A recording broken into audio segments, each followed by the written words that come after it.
태양을 끄는 게 가능할까요? 예를 들어 만약 지구의 모든 바닷물을 쏟아 붓거나 혹은 그 이상의 물을 부으면 어떻게 될까요?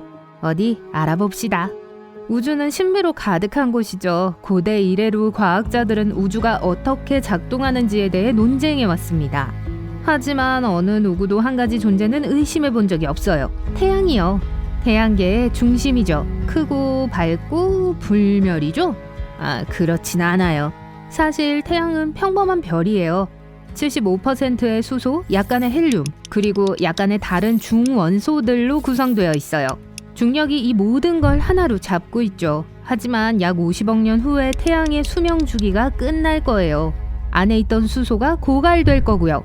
우리의 별은 점점 커지기 시작할 거예요. 그리고 그게 얼마나 커질지 상상조차 할 수 없을 거예요.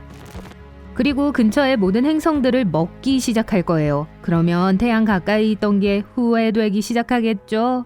우리를 다 먹어치우고 나면 별은 앞으로 약 10억 년 정도 적색 거성으로 남을 겁니다. 그리고 곧 줄어들어 희미해지면서 백색 외성으로 변할 거예요. 결국 밝고 화려한 행성상 성운 외에는 아무것도 남지 않겠죠. 하지만 겁먹지 마세요. 지금 태양은 생명 주기의 한가운데에 있어요. 약 45억 년 전에 태어났고 거의 같은 시간이 남았어요. 다행히도 우리는 이 별의 가장 좋은, 가장 안정적인 시기에 태어났어요. 다시 말해 걱정할 필요가 없다는 거죠. 그럼 하나 찾아봅시다. 물의 도움으로 태양의 수명 주기를 앞당기는 건 어떨까요? 지구의 모든 물을 모아 태양에 부어보려고 합니다. 우선 양동이가 필요해요. 아니, 이거 말고요. 정말 큰 양동이가 필요할 거예요. 이건 약 13억 6천만 제곱킬로미터의 물을 담을 수 있어요. 워싱턴에서 시카고까지의 거리와 같은 크기일 거예요. 아니면 평범한 양동이밖에 못 찾는다면 약 7,000경 개의 양동이들이 있어야 할 겁니다.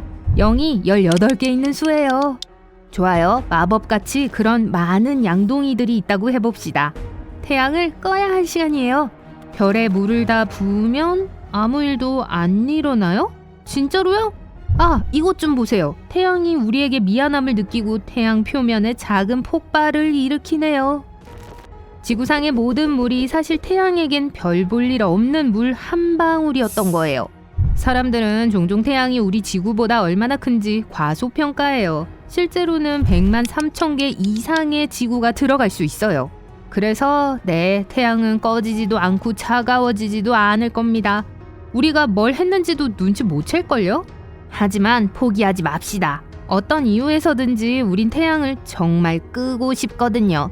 만약 충분히 물을 많이 부으면 어떻게 될까요? 그리고 충분히란 얼마만큼일까요? 1000경의 양동이 기억하세요? 사실 약 375틸리언 개가 필요해요. 이 숫자에는 0이 27개 있어요. 상상조차 하기 힘든 일이니까 그냥 물이 엄청 필요하다고 할게요. 이제 다시 태양에 다 뿌려봅시다. 우와, 증기 좀 보세요. 하지만 태양이 또 꺼지지 않았어요. 반대로 고마워 하면서 갑자기 훨씬 더 크고 밝아졌어요. 무슨 일이죠? 있죠. 태양은 사실 모닥불이 아니에요. 모닥불과 촛불 속에는 화학적 연소가 있어요.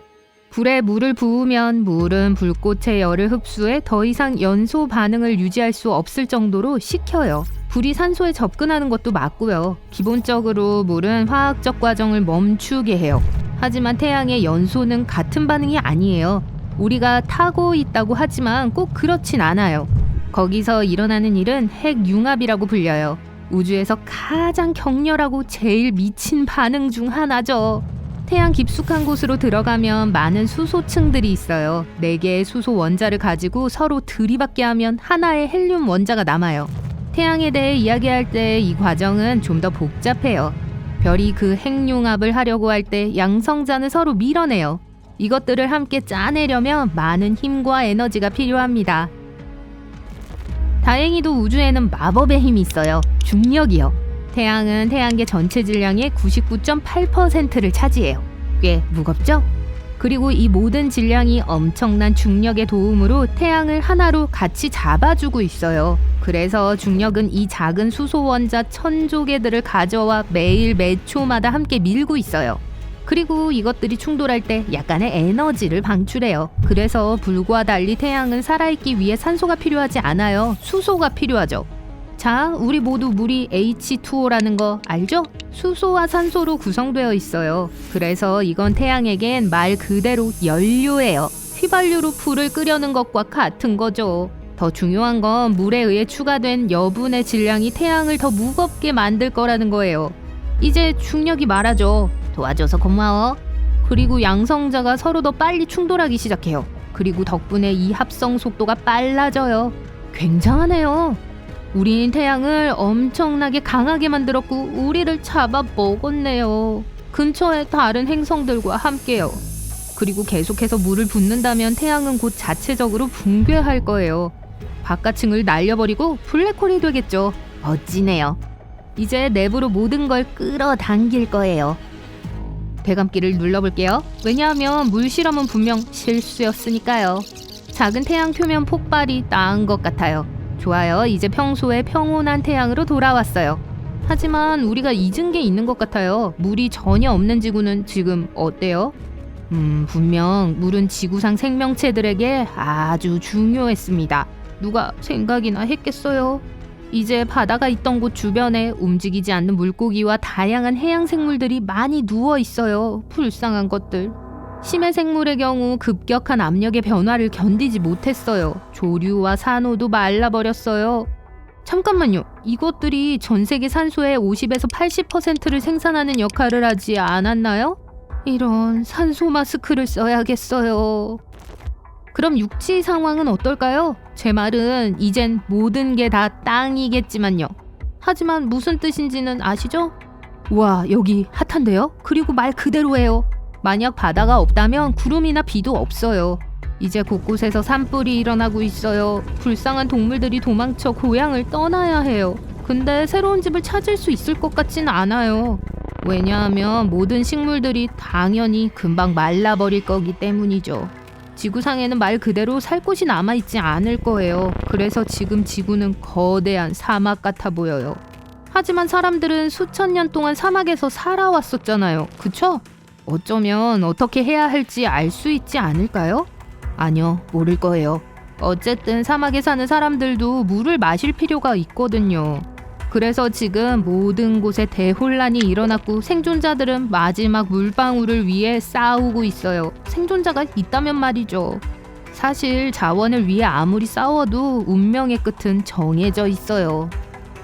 바다는 엄청난 양의 이산화탄소와 태양으로부터 오는 열을 흡수해요.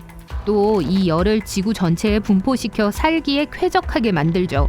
하지만 일단 바다가 사라졌으니까 온도가 121도 이상으로 빠르게 치솟을 거예요.